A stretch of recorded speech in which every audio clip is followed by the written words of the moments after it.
പ്രിയ സുഹൃത്തെ, കഴിഞ്ഞ ദിവസം വളരെ ഇൻട്രസ്റ്റിംഗ് ആയിട്ടുള്ള ഒരു വ്യക്തിയായിട്ട് പരിചയപ്പെട്ടു. അദ്ദേഹം കഴിഞ്ഞ 20 വർഷത്തിലധികമായി സൗദി അറേബ്യയിൽ ജോലി ചെയ്യുന്ന ഒരു വ്യക്തിയാണ്. അദ്ദേഹം എൻ്റെ പക്കൽ പറഞ്ഞു, 2010 മുതൽ ഞാൻ SIP വഴി നിക്ഷേപിക്കുന്നുണ്ട്.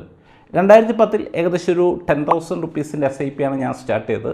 അതിനുശേഷം എല്ലാ വർഷമെന്നോളം പതുക്കെ SIP കൂട്ടി നിലവിൽ 1 ലക്ഷം രൂപയോളം മന്ത്ലി SIP വഴി നിക്ഷേപിക്കുന്നുണ്ട് എന്ന് പറഞ്ഞു. ഇത് കേട്ടപ്പോൾ എനിക്ക് വളരെയധികം ആകാംക്ഷയായി. കാരണം ഇത്തരത്തിൽ കൺസിസ്റ്റൻ്റായിട്ട് നിക്ഷേപിക്കുന്ന ഒരു വ്യക്തിയെ സംബന്ധിച്ച് അത്യാവശ്യം നല്ല രീതിയിൽ വെൽത്ത് ക്രിയേറ്റ് ചെയ്യാൻ സാധിച്ചിട്ടുണ്ടാവും. ഞാൻ അദ്ദേഹത്തിൻ്റെ പക്കൽ ചോദിച്ചു, ഇപ്പം നിലവിൽ താങ്കളുടെ നിക്ഷേപത്തിൻ്റെ മൂല്യം എത്രയുണ്ട് എന്ന് ചോദിച്ച സമയത്ത് അദ്ദേഹം അത്രയൊന്നും ഹാപ്പി അല്ലാതെ അദ്ദേഹം പറഞ്ഞു, ഇപ്പം നിലവിൽ എൻ്റെ വാല്യുവേഷൻ വെറും 20 ലക്ഷം രൂപ മാത്രമാണ്. ഞാൻ ചോദിച്ചു, താങ്കൾ അന്നു മുതൽ ഇൻവെസ്റ്റ് ചെയ്യുന്ന ഒരു വ്യക്തിയാണെങ്കിൽ ഇതല്ലല്ല, ഇതിനേക്കാൾ പല മടങ്ങ് ഇന്ന് കോടികൾ കാണേണ്ട ഒരു സാഹചര്യം ഉണ്ടല്ലോ. അദ്ദേഹം എൻ്റെ പക്കൽ പറഞ്ഞ കാര്യം ഇതാണ്, സാർ പറഞ്ഞത് ശരി തന്നെയാണ്. ഞാൻ 2010 വെറും 10,000 രൂപയുടെ SIP ആണ് ഞാൻ സ്റ്റാർട്ട് ചെയ്തത്. എല്ലാ വർഷമെന്നോളം ഞാൻ എൻ്റെ SIP കൂട്ടുന്നുണ്ട്. ഇപ്പം നിലവിൽ ഞാൻ 1 ലക്ഷം രൂപയോളം മന്ത്ലി ഇൻവെസ്റ്റും ചെയ്യുന്നുണ്ട്. എന്നാൽ പലപ്പോഴും സംഭവിച്ചൊരു കാര്യം എന്താണെന്ന് വെച്ച് കഴിഞ്ഞാൽ, ഏകദേശം ഒരു 2-3 വർഷം കഴിയുമ്പോൾ ഏകദേശം ഒരു നല്ലൊരു തുക അക്യുമുലേറ്റ് ചെയ്യും. ഞാൻ എന്ത് ചെയ്യും, ഇത് കാണുമ്പോൾ എൻ്റെ ഇമോഷനെ എനിക്ക് കൺട്രോൾ ചെയ്യാൻ പറ്റാതെ ഞാൻ ഈ ഒരു തുക പിൻവലിച്ച് അപ്പോഴത്തെ എന്തെങ്കിലും കാര്യങ്ങൾ നടത്തും. ഇപ്പോൾ ഏകദേശം 1.5 വർഷം മുമ്പ് ഇതുപോലെ അതുവരെ അക്യുമുലേറ്റ് ചെയ്ത ഫുൾ എമൗണ്ട് ഞാൻ വിഡ്രോ ചെയ്ത് ഒരു കാർ വാങ്ങി.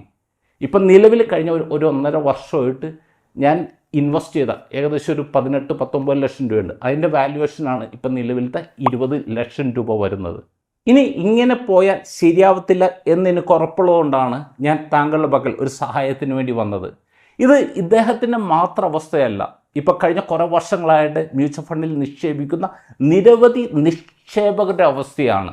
ഇപ്പം മ്യൂച്വൽ ഫണ്ടിൽ എത്ര കൂടുതൽ നിങ്ങൾ നിക്ഷേപിച്ചാലും കാര്യമില്ല, ഈ പറയുന്ന, അതായത് ഈ വീഡിയോയിലൂടെ ഷെയർ ചെയ്യുന്ന 3 ക്വാളിറ്റീസ് നിങ്ങളെ സംബന്ധിച്ചില്ലെങ്കിൽ മ്യൂച്വൽ ഫണ്ടിൽ നിന്ന് വെൽത്ത് ക്രിയേറ്റ് ചെയ്യുന്നത് ഒട്ടും സാധിക്കാത്ത ഒരു കാര്യമാണ്. അതുകൊണ്ട് തന്നെ വളരെ പ്രാധാന്യം അർഹിക്കുന്ന ഒരു വീഡിയോ ആണ്. ഈ വീഡിയോ പൂർണ്ണമായിട്ട് കാണുക. ഉപകാരപ്രദമാണെങ്കിൽ താങ്കൾ എല്ലാ സുഹൃത്തുക്കളും ഷെയർ ചെയ്യുക. Once again welcome back to the Thomichan tips powered by Dias invest. My name is Primson dyes.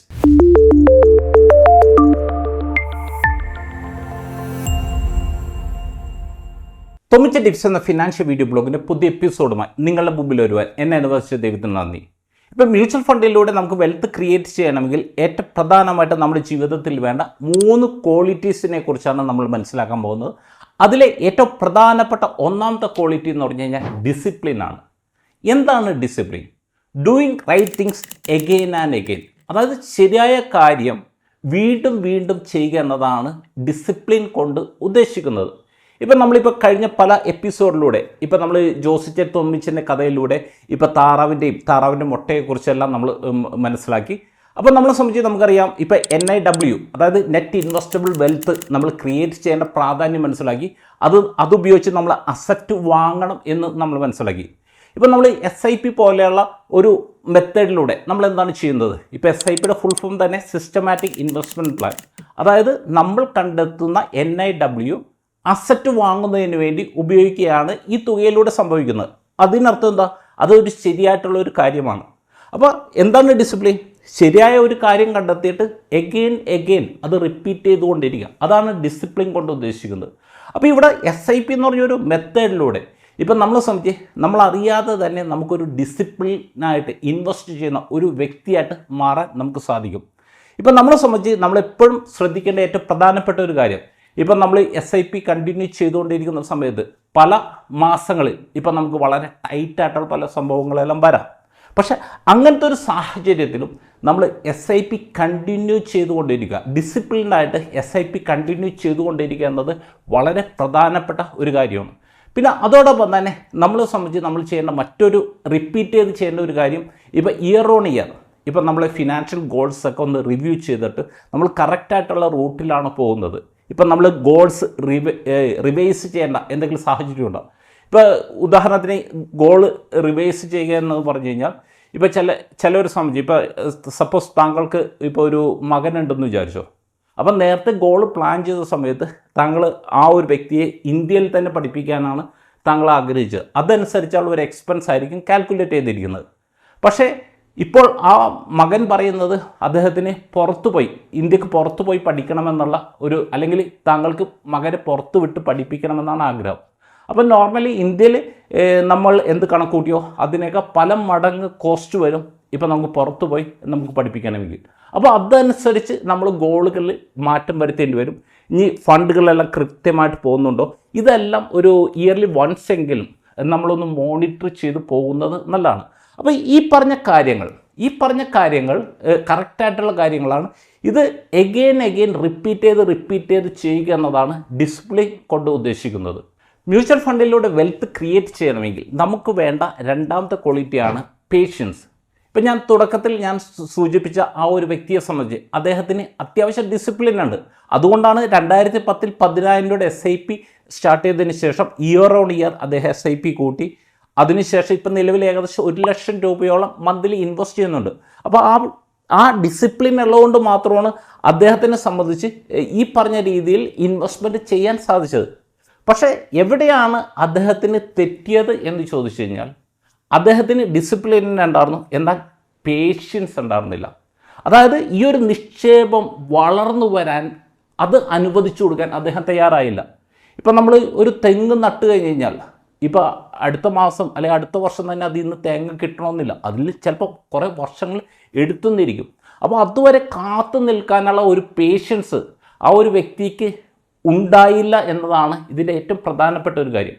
ഇപ്പോൾ ഒരു മ്യൂച്വൽ ഫണ്ട് പോലെയുള്ള ഒരു ഇൻവെസ്റ്റ്മെൻറ്റ് എന്ന് പറഞ്ഞാൽ ഒരു ലോങ് ടൈം ഇൻവെസ്റ്റ്മെൻ്റ് ആണ്. ഇപ്പോൾ സാധാരണ രീതിയിൽ ഇപ്പോൾ ഒരു 10 വർഷം നിങ്ങൾ ഇൻവെസ്റ്റ്മെൻറ്റ് കണ്ടിന്യൂ ചെയ്യുന്നുണ്ടെങ്കിൽ നിങ്ങൾക്ക് ഗ്രോത്ത് കാണാൻ സാധിക്കും. അതേസമയം നിങ്ങളുടെ ഇൻവെസ്റ്റ്മെൻറ്റ് ഒരു 20 വർഷം കണ്ടിന്യൂ ചെയ്യാൻ സാധിച്ചു കഴിഞ്ഞാൽ നിങ്ങൾക്ക് വെൽത്ത് ക്രിയേറ്റ് ചെയ്യാൻ സാധിക്കും. എന്നാൽ ഇതേ നിക്ഷേപം നിങ്ങളെ സംബന്ധിച്ച് ഒരു 30 വർഷം കണ്ടിന്യൂ ചെയ്യാൻ സാധിച്ചു കഴിഞ്ഞാൽ ഒരു ലെഗസി, അതായത് വരും തലമുറകൾക്ക് തന്നെ കൊടുക്കാവുന്ന രീതിയിൽ അത്യാവശ്യം നല്ല രീതിയിൽ വെൽത്ത് ക്രിയേറ്റ് ചെയ്യാൻ സാധിക്കും. അപ്പം നമ്മളെ സംബന്ധിച്ച് ഒരു പേഷ്യൻസ് ഉണ്ടാവുക, അതായത് ഇൻവെസ്റ്റ്മെൻറ്റിൽ പേഷ്യൻസ് ഉണ്ടാവുക എന്നത് വളരെ പ്രധാനപ്പെട്ട മറ്റൊരു ഘടകമാണ്. മ്യൂച്വൽ ഫണ്ടിലൂടെ താങ്കൾക്ക് വെൽത്ത് ക്രിയേറ്റ് ചെയ്യണമെങ്കിൽ അതിൽ ഏറ്റവും പ്രധാനപ്പെട്ട മൂന്നാമത്തെ ഘടകമാണ് ഇമോഷണൽ കൺട്രോൾ. എൻ്റെ ഒരു അഭിപ്രായത്തിൽ ഇപ്പോൾ നമുക്ക് നോളജ്, അതായത് ഏത് ഫണ്ടിൽ നിക്ഷേപിക്കണം, ഈ പറഞ്ഞ നോളജിനെല്ലാം വെറും 10% മാത്രമേ വെൽത്ത് ക്രിയേഷനിൽ വെയിറ്റേജ് ഉള്ളൂ. ബാക്കി വരുന്ന 90% വരുന്നത് ബിഹേവിയറാണ്.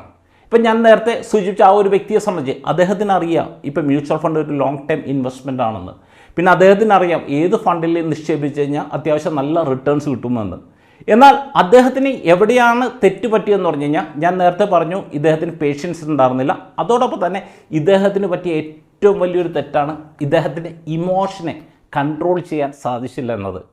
അതായത് അത്യാവശ്യം വേണ്ട കുറച്ച് ഫണ്ടെല്ലാം ആകുന്ന സമയത്ത് ചെറിയൊരു ആവശ്യം വരുമ്പോൾ തന്നെ ഇത് ബ്രേക്ക് ചെയ്തിട്ട്, അതായത് ഇദ്ദേഹത്തിൻ്റെ ലോങ് ടൈം ഗോളെല്ലാം മറന്നിട്ട് ഇത് ബ്രേക്ക് ചെയ്തിട്ട് അതിനുവേണ്ടി ഇദ്ദേഹം പണം ചെലവഴിക്കും.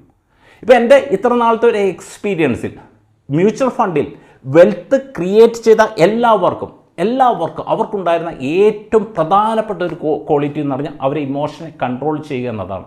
ഇപ്പോൾ പലപ്പോഴും ഇപ്പം നമ്മളെ സംബന്ധിച്ച് ഇപ്പം നമ്മൾ നേരിട്ട് മ്യൂച്വൽ ഫണ്ടിലെല്ലാം നിക്ഷേപിക്കുന്ന സമയത്ത് നമ്മളെ കൺട്രോൾ ചെയ്യാൻ ആരുമില്ല.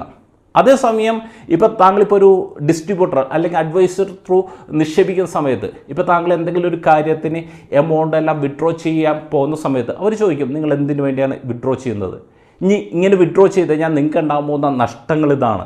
ഈ പറഞ്ഞ രീതിയിൽ പല കാര്യങ്ങളും നമ്മൾ ക്വസ്റ്റ്യൻ ചെയ്യുന്നതുകൊണ്ട് നമ്മളെ സംബന്ധിച്ച് നമ്മളെ നിക്ഷേപം ലോങ് ടൈമിൽ കൊണ്ടുപോകാൻ സാധിക്കും.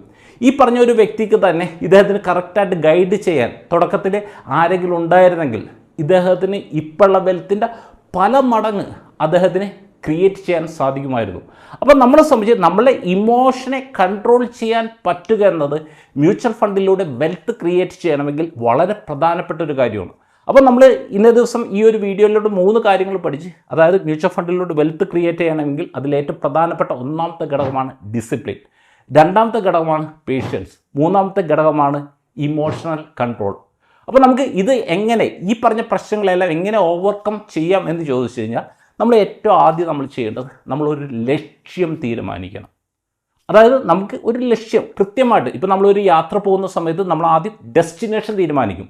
അപ്പോൾ ഇതുപോലെ തന്നെ നമ്മൾ മ്യൂച്വൽ ഫണ്ട് പോലെയുള്ള എന്തെങ്കിലും നിക്ഷേപം ചെയ്യുന്ന സമയത്ത് നമ്മളെ സംബന്ധിച്ച് ലക്ഷ്യം തീരുമാനിക്കുന്നതാണ്. ഇപ്പം ഞങ്ങൾ പേഴ്സണലി ഇപ്പം ഞങ്ങൾ ഓർഗനൈസേഷൻ ലെവലിൽ ഞങ്ങൾ വെച്ചിരിക്കുന്ന ഒരു ലക്ഷ്യം എന്താണെന്ന് വെച്ച് കഴിഞ്ഞാൽ 10,000 കോടിപതി നിക്ഷേപകരെ 2035 ക്രിയേറ്റ് ചെയ്യുക എന്നതാണ്. അതായത് 100 കോടിക്ക് മേലെയുള്ള 100 ഇൻവെസ്റ്റേഴ്സ്, 10 കോടിക്ക് മേലെയുള്ള 1000 ഇൻവെസ്റ്റേഴ്സ്, 1 കോടിക്ക് മേലെയുള്ള 10,000 ഇൻവെസ്റ്റേഴ്സ്. അപ്പോൾ ഞങ്ങളെ സംബന്ധിച്ച് ഞങ്ങളുടെ പക്കൽ വരുന്ന ഓരോ വ്യക്തികൾക്കും നമ്മൾ ഈ തരത്തിലുള്ള പല ഗോളുകൾ ആദ്യം നമ്മൾ വെച്ചു കൊടുക്കും. അതിനുശേഷം ഈ ഗോൾ അച്ചീവ് ചെയ്യുന്നതിന് വേണ്ടിയുള്ള ഇൻവെസ്റ്റ്മെൻറ്റ് നമ്മൾ സെലക്ട് ചെയ്യും. അപ്പോൾ ഈ യാത്രയിൽ പലതരത്തിലുള്ള തടസ്സങ്ങളുണ്ടാകും. ഇപ്പോൾ താങ്കളിപ്പോൾ ഓഫീസിൽ നിന്ന് വീട്ടിലേക്ക് പോകുന്ന സമയത്ത് ഇപ്പോൾ സ്റ്റിയറിംഗ് പിടിച്ച് ആക്സിലേറ്റർ ചവിട്ടി പിടിച്ച് ഇങ്ങനെ താങ്കൾക്ക് എത്താൻ പറ്റില്ല. ചില സമയങ്ങളിൽ ബ്രേക്ക് ഇടേണ്ടി വരും, ചില സമയത്ത് വളക്കേണ്ടി വരും, ചില സമയത്ത് കുണ്ടുകൂടിയാവും. ഇപ്പോൾ കേരളത്തിലൊക്കെ ആണെങ്കിൽ ഇഷ്ടംപോലെ ബ്ലോക്കുകൾ വരാം, ഇങ്ങനത്തെയുള്ള പല പ്രശ്നങ്ങൾ വരാം. അപ്പോൾ ഈ പ്രശ്നങ്ങൾ വന്നെന്ന് പറയും നേരെ തിരിച്ച് നമ്മൾ പോകില്ല, അല്ലെങ്കിൽ ആ യാത്ര നമ്മൾ പകുതിക്ക് വെച്ച് നമ്മൾ ഉപേക്ഷിക്കില്ല.